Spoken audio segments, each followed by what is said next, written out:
Nolan had grown used to late nights. In September 2020, his job at a tech company in Austin, Texas kept him on shifts that ended around 2 a.m. The drive home was usually 45 minutes of near-empty highway. He often used the time to unwind, clearing his head from the stress of the day. Nothing unusual ever happened on these drives until one night. He was about 20 minutes into his commute when he stopped at a red light, resting his hands on the wheel. He adjusted the rearview mirror and froze. The middle seat belt in the back seat was buckled. Nolan lived alone, he never had passengers, and he was certain the back seat had been empty when he tossed his laptop bag there at the end of his shift. But now the belt was pulled tight, as if restraining someone invisible. His pulse spiked. He pulled over, stepped out, and opened the rear door. "Hello, are you okay?" His voice cracked. The car appeared empty. Yet, when he tried to unbuckle the seatbelt, the latch resisted. It felt locked. Only after several tries did it finally release with a sharp click. That's when he noticed something worse. The seat cushion was compressed, molded in the shape of a human body. The impression looked fresh, as if someone weighing 150 or 160 pounds had been sitting there moments ago. Nolan sat back behind the wheel, shaken as he drove. He kept glancing at the mirror. The indentation in the seat didn't vanish all at once. It slowly rose, as though an unseen passenger was shifting, standing, moving. Then the steering wheel began to move under his hands. At the next intersection, Nolan intended to go straight. Instead, the car turned right smoothly, deliberately.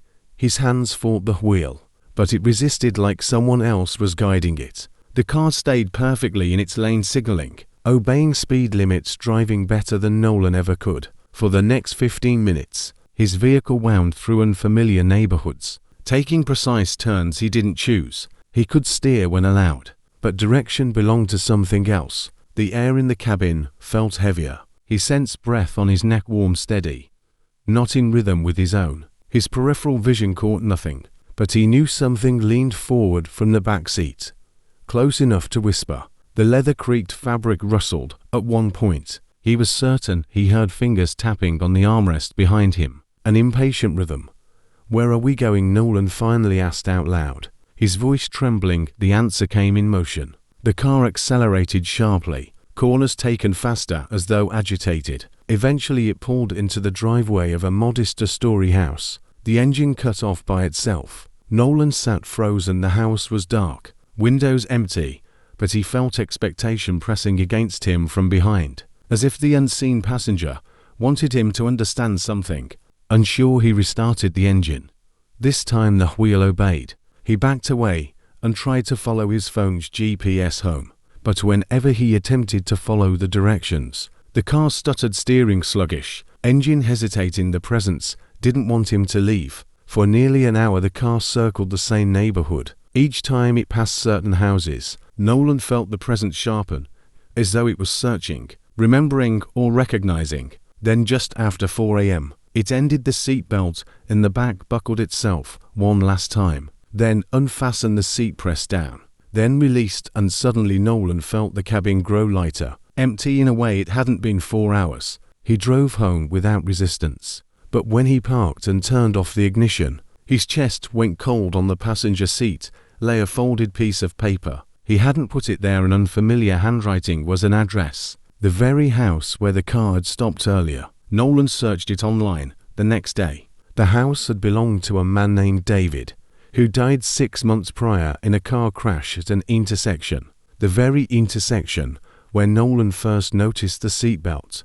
According to reports, David had been driving home from work when another vehicle ran a red light and killed him instantly. Nolan never had another experience like that, but he sold the car within 3 weeks. He couldn't drive it without imagining David sitting silently in the back, buckling his seatbelt, waiting for a ride home he would never finish. And sometimes, when Nolan is up late, he still wonders if David found another driver to take him the rest of the way. In August 2019, Axel set out on a solo drive along the Pacific Coast Highway, taking the scenic route from Los Angeles to Seattle. He had driven it before during the day. Blue ocean stretching forever, cliffs bathed in sunlight, but never at night this time. He wanted the full experience. Winding roads, salty air, solitude. He hadn't expected solitude to feel so dangerous. By 1 a.m., Axel was somewhere between Monterey and San Francisco. The world around him swallowed in fog. Highway 1 twisted like a serpent along the cliffs, with sheer drops to beaches and jagged rocks below. His headlights illuminated little more than the road directly ahead. The ocean was only a sound, endless waves pounding unseen against the shore. Then the fog shifted, just for a moment. It thinned enough to show the beach below. Axel's breath caught a figure stood there perfectly still, arms at its sides facing the road. Not the ocean, he told himself.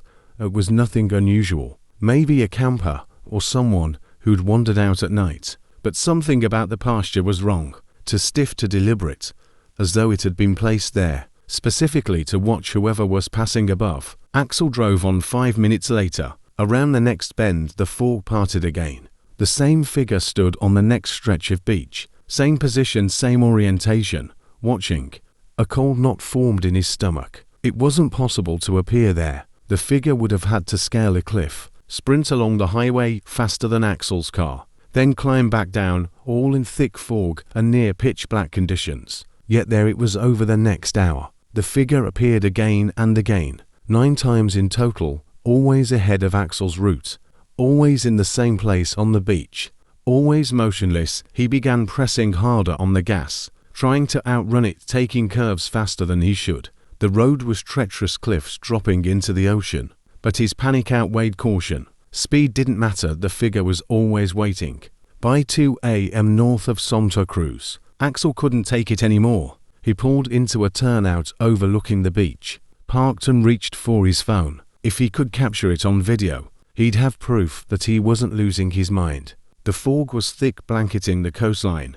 He waited, camera ready, heart pounding, when the mist finally shifted. The beach below appeared empty. Relief crashed over him. Maybe it had been tricks of the fog. Maybe his imagination had turned driftwood, or shadows into something sinister. He slipped his phone back into the cup holder. That's when movement caught his eye. Not on the beach. Closer, the figure was climbing the cliff directly below his car. Axel froze. The way it moved wasn't natural, too precise, too fluid. No stumbling, no slipping, just smooth progression up sheer rock. Its body was tall and lean, its clothing dark and tight against its frame. But it wasn't human agility that disturbed him most. It was how wrong the movement looked, graceful in a way biology couldn't explain. When it reached about 10 feet below the road, it stopped slowly, its head lifted. Through fog and darkness, Axel felt its gaze lock onto him, like a hand pressing against his chest. They held eye contact for what seemed an eternity. Then it moved again, faster, now upward toward him. Axel slammed the accelerator, his tires screaming as he tore back onto the highway. In the rear view he caught a glimpse, something pulling itself over the cliff's edge, onto the very spot his car had been parked. The nightmare wasn't over. For the next hour the figure didn't chase so much as appear. Every few minutes it would materialize ahead of him, standing in the road facing him with the same indifferent stillness. Axel swerved again and again, narrowly avoiding collision each time. As his tail lights faded off into the fog, the figure stood unmoving in the lane behind him. What made it unbearable was its refusal to flinch. No matter how close he came, it never tried to move, never shielded itself. It just watched closer each time, sometimes only a few yards away when his headlights revealed it. Finally, as Axel reached the southern outskirts of San Francisco, the figure vanished. Urban lights scattered the fog. Other cars appeared on the road, and just like that it was gone.